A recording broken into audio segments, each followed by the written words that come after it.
पर। मैं हूं आपके साथ पूजा त्रिपाठी और आप देख रहे हैं आज का बाजार। और इस शो में हम आगे आपको बताएंगे कि आज दिन भर बाजार का सेटअप कैसा रहा, किस तरह का कारोबार देखने को मिला, कौन कौन से स्टॉक्स में एक्शन था और दिन के दौरान अहम खबरें कौन कौन सी आई, इसका एक अपडेट आपको देंगे।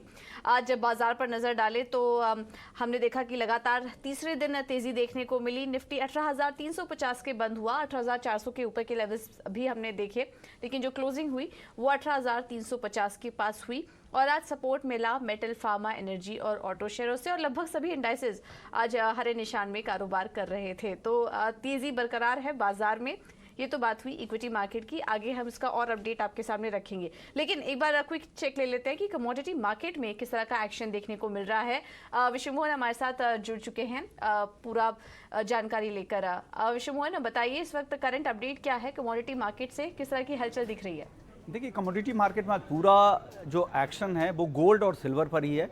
गोल्ड में अगर बात करें तो एमसीएक्स पर 400 रुपये से ज़्यादा की गिरावट दिख रही है। आधे % तक की गिरावट कॉमेक्स पर भी दिख रही है। $1960 के नीचे कॉमेक्स पर गोल्ड आ चुका है। और रिकॉर्ड से अगर एमसीएक्स पर अगर बात करें तो 2000 रुपये ज़्यादा की गिरावट अब तक एमसीएक्स पर आ चुकी है। लेकिन चांदी में आज बिकवाली काफ़ी ज़्यादा है। रिकॉर्ड स्तरों से एमसीएक्स पर चांदी करीब 7,000 रुपये नीचे आ चुकी है और 2 से 2.5% तक की गिरावट कॉमेक्स पर भी चांदी में दिख रही है। तो यानी भारी बिकवाली का माहौल चांदी में यहाँ पर दिख रही है। फंडामेंटल्स ये है कि डॉलर इंडेक्स जिस तरह से मजबूती दिखा रहा है, 103 के ऊपर लगातार बना हुआ है, उससे यहाँ पर दबाव बना है। साथ ही बॉन्ड डील की बात करें तो बुट्स में भी लगातार तेज़ी है, उससे भी यहाँ पर दबाव है, क्योंकि गोल्ड एक नॉन इंटरेस्ट पेइंग इंस्ट्रूमेंट है और वहाँ पर इंटरेस्ट मिलता है। तो वो अगर बॉन्ड यील्ड में अगर तेज़ी आती है तो उसका फ़ायदा बॉन्ड में लोगों का निवेश बढ़ता है और गोल्ड सिल्वर में निवेश घटता है। साथ ही डेट सीलिंग को लेकर यूएस में लगातार चर्चा चल रही है और पॉजिटिव बातचीत हुई है और लग रहा है कि 1 जून से पहले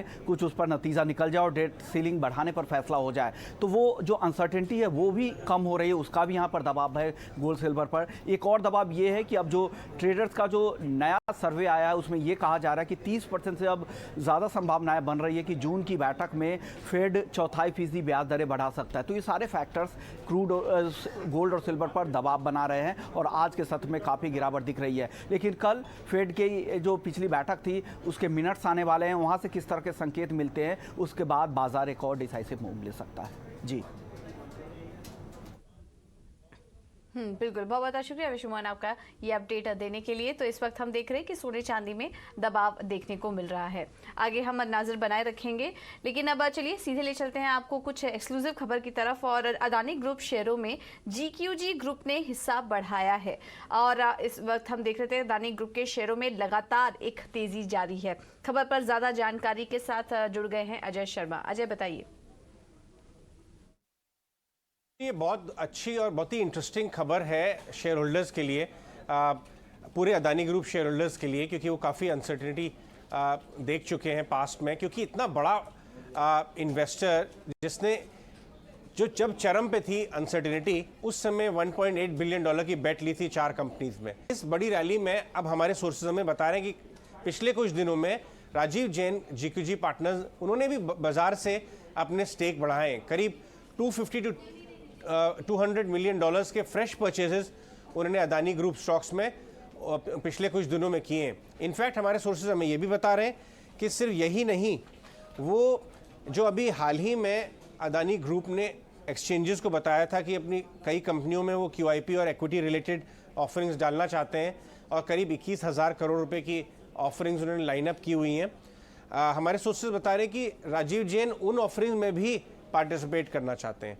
तो वो काफ़ी मीनिंगफुली अपना बेट अदानी ग्रुप स्टॉक के ऊपर बढ़ाना चाहते हैं। तो पहले उन्होंने एक डिप्रेस्ड वैल्यूएशन पे स्टॉक लिए, फिर उन्होंने ओपन मार्केट परचेजेस किए और अब जो QIP वगैरह के ऑफरिंग्स आएंगी उसमें भी पार्टिसिपेट करना चाहते हैं। ये क्लियरली दिखाई देता है कि इतना बड़ा दिग्गज इन्वेस्टर एक इतनी बड़ी बेट इस ग्रुप पे ले रहा है। उन्होंने पिछली बार जब हमने उनसे बात की थी 18 ऑफ स्वदेश पे, राजीव जैन ने हमें बताया था कि ये one of the best infrastructure assets हैं कंट्री में, इसलिए अच्छे वैल्यूएशन में मिल रहे हैं तो ये पार्टिसिपेट करना चाहते हैं। तो ये काफ़ी इंटरेस्टिंग खबर हमारे सोर्सेज हमें बता रहे हैं कि ये बाजार में चल रहा है। इंस्टीट्यूशनल सेल्स और बैंकर्स से राजीव जैन ने बातचीत करनी शुरू कर दी है, ओपन मार्केट परचेजेस के अलावा भी पार्टिसिपेट करने की। तो ये देखने वाली बात है कि आगे आने वाले दिनों में किस तरह से ये सब चीज़ें पैन आउट होती हैं। बिल्कुल। तो ये थी अदानी ग्रुप से जुड़ी एक्सक्लूसिव जानकारी हमने आपको बताई। और पिछले कुछ दिनों से हम देख रहे हैं अदानी ग्रुप के शेयर फोकस में हैं। हिंडनबर्ग रिपोर्ट के बाद जो गिरावट दिखी थी, अब वहां से स्टॉक काफ़ी हद तक रिकवर कर चुके हैं। कुछ स्टॉक उस स्तर पर वापस आ चुके हैं। ऐसे में 23 जनवरी के स्तर से शेयर अब अभी भी काफ़ी नीचे हैं। और अदानी के शेयरों में क्या रणनीति रखनी चाहिए, इस पर एक रिसर्च लेकर हमारे साथ शरद दुबे जुड़ चुके हैं। शरद, बताइए। जी बिल्कुल, अदानी ग्रुप जो है फोकस में रहने वाले पिछले 3 सेशन में जो है लगभग 1.8 लाख करोड़ का से ज़्यादा का मार्केट कैपिटलाइजेशन ऐड हुआ है। एंड ऑफ कोर्स इसमें बल्क में जो है 75,000 करोड़ का एडिशन आया है अदानी एंटरप्राइजेस से। इसके अलावा जो है अगर प्री हिंडनबर्ग के जो रिपोर्ट के लेवल्स की बात करें तो वहाँ से कितना दूर है स्टॉक प्राइसेस। और ऑफ कोर्स अदानी टोटल और अदानी ट्रांसमिशन में जो है दूरी अभी भी बनी हुई है लगभग 200 से 400% तक, पर बाकी सब स्टॉक्स की जो दूरी है वो अब कम हो चुकी है। Adani enterprises, ACC, Ambuja cement, Adani Wilmer जैसे स्टॉक्स जो है लगभग 12 से लेकर 29% तक के गैप में चल रहे हैं अपने मार्च के हाई से। लेकिन याद रखिएगा, सुप्रीम कोर्ट की जो कमेटी की रिपोर्ट थी वहाँ से एक क्लीन चिट आ गया था रेगुलेटरी प्रैक्टिसेस को लेके अदानी ग्रुप के लिए। और हाल ही में जो है आप कह सकते हैं कि सेबी जो है लेंस बढ़ा दी हैं एफपीआईज पे जो शॉर्ट सेलिंग कर रही थी स्टॉक को लेके। ऑफ कोर्स फंड रेज पे भी फोकस रहेगा। 21,000 करोड़ का जो है ग्रुप का फंड रेज अप्रूवल हो गया। और कल जो है अदानी ग्रीन एनर्जी का भी फंड रेज अप्रूवल हो सकता है बोर्ड मीटिंग में, तो उस पर ज़रूर फोकस रखिएगा। लेकिन कुछ अहम ट्रिगर्स भी हैं ग्रुप के लिए ओवरऑल। सबसे पहले एनालिस्ट का मानना है कि अभी भी जो वैल्यूएशंस हैं वो डिस्ट्रेस लेवल्स पे है और इंटरनल फैक्टर्स इम्पैक्ट कंपनी को नहीं किए हैं।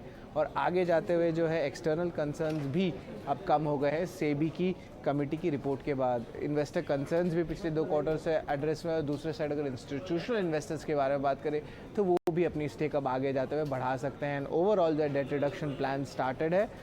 और इम्पॉर्टेंट बात ये भी है कि कंपनी जो है अब अपनी ग्रोथ कैपिटल जो है अपनी कोर बिजनेस पे फॉलो करने वाली है। बिल्कुल, बहुत बहुत शुक्रिया शरद आपका ये सारी जानकारी देने के लिए। चलिए अब आप फोकस करते हैं कुछ नतीजों पर। और कल हिंडाल्को अपने नतीजे घोषित करने वाला है। नतीजों से क्या अनुमान है ये बताने के लिए आशीषा हमारे साथ जुड़ चुकी हैं। आशीषा, बताइए। जी हाँ, हिंडाल्को के नतीजों की बातचीत करें तो हायर रियलाइजेशंस और लो कॉस्ट ऑफ प्रोडक्शन के चलते सीक्वेंशियल बेसिस पर अच्छे नतीजे एक्सपेक्टेड है। रेवेन्यूज़ फ्लैट रह सकते हैं। वॉल्यूम्स में डिक्लाइन देखने को मिला था जिसके चलते रेवेन्यूज़ फ्लैट रहेंगे, लेकिन मार्जिन्स में करीब 400 बेसिस पॉइंट्स का एक्सपेंशन एक्सपेक्टेड है इस क्वार्टर में। मार्जिन्स 10.9% पे आ सकते हैं। और एल्यूमिनियम प्राइसेस में 3% का अपमूव देखने को मिला था सीक्वेंशियल बेसिस में, जिसके चलते रियलाइजेशंस बढ़ सकते हैं। कॉस्ट ऑफ प्रोडक्शन मीनवाइल में 5% का डिक्लाइन देखने को मिला, जिसके चलते मार्जिन्स में एक्सपेंशन एक्सपेक्टेड है इस क्वार्टर में।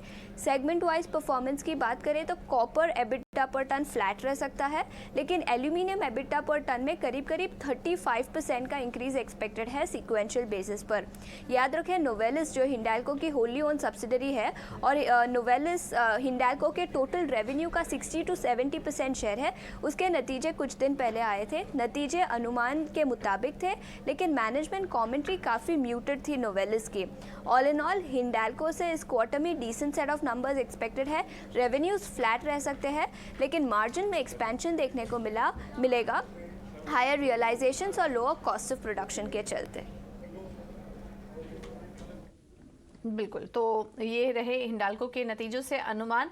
नतीजे ठीक ठाक रह सकते हैं। मार्जिन के फ्रंट्स पर नतीजे अच्छे दिखाई दे रहे हैं। आय में हल्की गिरावट देखने का अनुमान है। ये तो बात हुई हिंडाल्को की, लेकिन इसके अलावा नायका भी अपने नतीजे कल घोषित करेगा। इस स्टॉक में हमने पिछले कुछ समय में लगातार हम गिरावट हावी देख रहे हैं। अब नतीजे कैसे रह सकते हैं ये भी एक बार समझ लेंगे। और विनी हमारे साथ जुड़ चुकी हैं पूरी डिटेल्स के साथ। विनी, बताइए। नायका के नंबर्स अगर देखेंगे तो quarter on quarter basis sequential अगर कंपेयर करेंगे तो आई में थोड़ी डिक्लाइन दिखने की संभावना है। अगर अराउंड 12% की डिक्लाइन आई में एक्सपेक्टेड है, per year on year basis पे आई में ग्रोथ एक्सपेक्टेड है। अराउंड 28 to 30% की रेवेन्यू ग्रोथ एक्सपेक्ट कर सकता है। बात करें मुनाफे की तो वहाँ पे भी डिक्लाइन एक्सपेक्टेड है। ये time quarter on quarter basis पे 13% की डिक्लाइन एक्सपेक्टेड है। और ऑपरेटिंग परफॉर्मेंस की बात करें थोड़ी कंट्रैक्शन एक्सपेक्टेड है। इबिटा मार्जिन कंपनी में 6.8% पे इबिटा मार्जिन एक्सपेक्टेड है वर्सेज लास्ट क्वार्टर जो थे 8.1% पे। ईयर ऑन ईयर बेसिस पे मार्जिन में एक्सपेंशन एक्सपेंशन दिखेगी, क्योंकि क्या है, कंपनी ने काफ़ी सारी कॉस्ट कंट्रोलिंग मेजर्स ली थी, तो वो मार्जिन को सपोर्ट करेगी और मार्जिन पे कंपनी की अभी फोकस मार्जिन पे है रादर देन चेसिंग ग्रोथ। उसके अलावा Q4 अपडेट में कंपनी ने ये भी हाईलाइट किया था, ये भूलिए मत कि ये जो क्वार्टर आता है मार्च क्वार्टर, वो सीजनली वीक क्वार्टर होता है compare to October to December quarter. तो यस, Q3 से Q4 सीजनली वीक होता है, क्योंकि Q3 में फेस्टिव सीजन भी रहता है। उसके अलावा ओवरऑल जो GMV है, जनरल मर्चेंडाइज वैल्यू, वहाँ पे हम लोग ग्रोथ एक्सपेक्ट कर रहे हैं 35% पे ईयर ऑन ईयर बेसिस पे।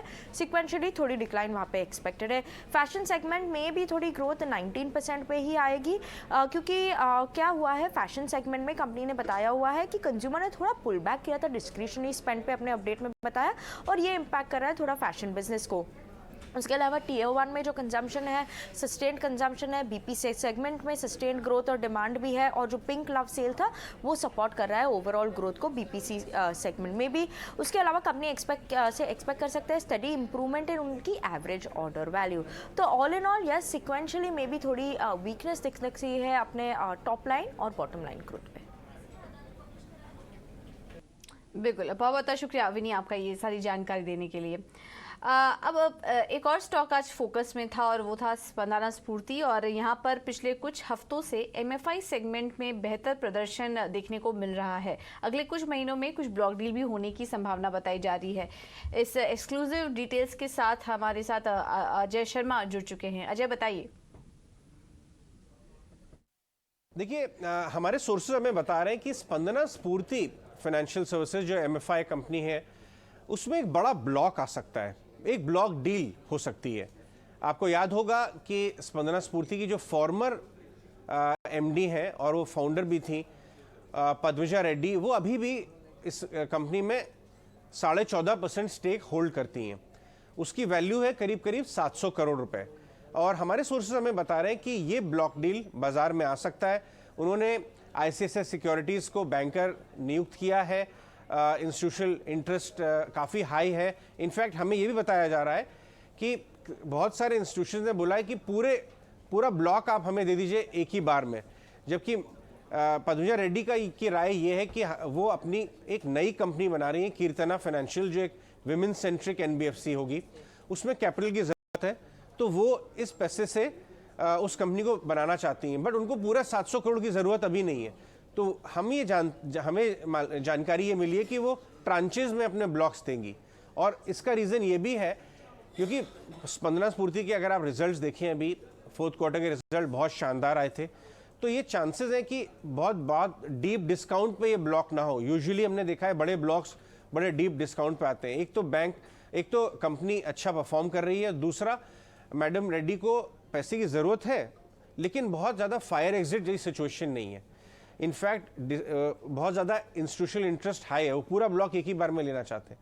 तो ICICI सिक्योरिटीज़ अभी उन्होंने मार्केट में बड़े फंड से बातचीत करना शुरू की है, रिस्पांस बहुत अच्छा आया है, लेकिन कुछ ब्लॉक डील्स होंगी इसके अंदर, और इस स्टॉक के ऊपर आप नज़र रखिए।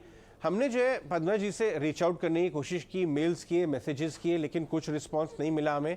इनफैक्ट हमने करंट मैनेजमेंट की बातचीत की, केदारा कैपिटल सबसे लार्जेस्ट शेयर होल्डर है वहाँ पे, और नए मैनेजमेंट आ चुके हैं। उन्होंने भी कहा कि हम मार्केट स्पेकुलेशन पे रिस्पॉन्ड नहीं करते हैं, लेकिन हमारे सोर्स से ये कह रहे हैं कि स्पंदना में एक बड़ा ब्लॉक होगा और मल्टीपल ब्लॉक्स भी हो सकते हैं, तो इसके ऊपर आप नज़र बना के रखें। इंस्टीट्यूशनल इंटरेस्ट बहुत हाई है। बिल्कुल, तो नज़र बना के रखिए स्पंदना स्फूर्ति पर, कुछ बड़े ब्लॉक डील्स होने की संभावना आगे बताई जा रही है। बहुत बहुत शुक्रिया अजय आपका ये सारी जानकारी देने के लिए। अब कुछ दिग्गज मार्केट एक्सपर्ट्स के व्यू भी आपको सुनवा देते हैं, और भारत के लिए अगले 10 से 15 साल शानदार रहेंगे। खास बातचीत में दिग्गज फंड मैनेजर प्रशांत जैन ने बैंकिंग, पावर, खपत वाले शेयरों पर भरोसा जताया, और उनका कहना है कि बाजार में अभी कोई भी थीम अंडर वैल्यूड नहीं है। पावर सेक्टर को क्यों लाइक करते हैं? अगर मैं पावर सेक्टर का बेसिक स्केच देखूं तो उसके अंदर थर्मल कैपेसिटी अब ऐड नहीं हो रही है। जो लार्ज कैपेसिटीज़ हैं जो NTPC के पास या टाटा पावर के पास है, वह थर्मल के अंदर है। NTPC थोड़ा मगर प्राइवेट प्लेयर्स काफ़ी ज़्यादा सोलर में जा रहे हैं, तो एक सेक्टर के अंदर एक चेंज आ रहा है। तो ऐसे चेंजिंग डायनामिक्स में क्या सेक्टर का मूल्यांकन ठीक रहेगा? देखिए, पावर एक ग्रोथ सेक्टर है। इंडिया में आज केवल 6% घरों में AC है, और AC जो है वो आप चलाएं तो जितना एक एसी का कंजम्पशन है एक घर में, उतना कंजम्पशन बाकी सभी 10 पंखे और एक एसी बराबर है। शायद एक एसी 10 पंखों से भी ज़्यादा हो। अच्छा। हाँ, तो जैसे जैसे हमारी इकोनॉमी ग्रो करेगी, स्टैंडर्ड ऑफ लिविंग बढ़ेगा, तो पावर कंजम्पशन तेज़ी से बढ़ेगा। आप सोचिए अगर इलेक्ट्रिक कार्स आ गई देश में 15 साल में तो क्या होगा। जी हाँ, जी हाँ। तो आपकी कितनी डिमांड पावर की आएगी। वो तो पूरा पेट्रोल डीजल से आपको इलेक्ट्रिसिटी पे स्विच करना पड़ेगा। जो मैन्युफैक्चरिंग सेक्टर ग्रो करेगा ये पावर के बेसिस पे ही ग्रो करेगा। तो आई थिंक पावर एक इंडिया में ग्रोथ सेक्टर है। और क्योंकि पिछले कुछ वर्षों में ESG के चलते, ESG कंसर्न के चलते या रिन्यूएबल के चलते ऐसा लगा था बाज़ार को कि ये कन्वेंशनल पावर कंपनीज में कोई वैल्यू नहीं रह जाएगी। आई थिंक वो व्यू मैंने पहले भी कई बार कहा गलत था मेरे हिसाब से, और आज लगभग सभी लोग उसको मान रहे हैं। तो वहाँ पर वैल्यू है, वहाँ पर ग्रोथ है। इंडिया को और थर्मल प्लांट्स लगाने पड़ेंगे और आप देखेंगे कि आने वाले दिनों में उसके अनाउंसमेंट भी मेरे समझ में आना चाहिए। और दूसरा ये है कि जो थर्मल की कंपनी है वो सोलर और विंड भी आराम से लगा सकती है। एक्चुअली थर्मल प्लांट लगाना बहुत मुश्किल है, बहुत कॉम्प्लेक्स है। उसके कंपैरिजन में एक विंड मिल या सोलर लगाना तो बहुत साधारण सी चीज़ है।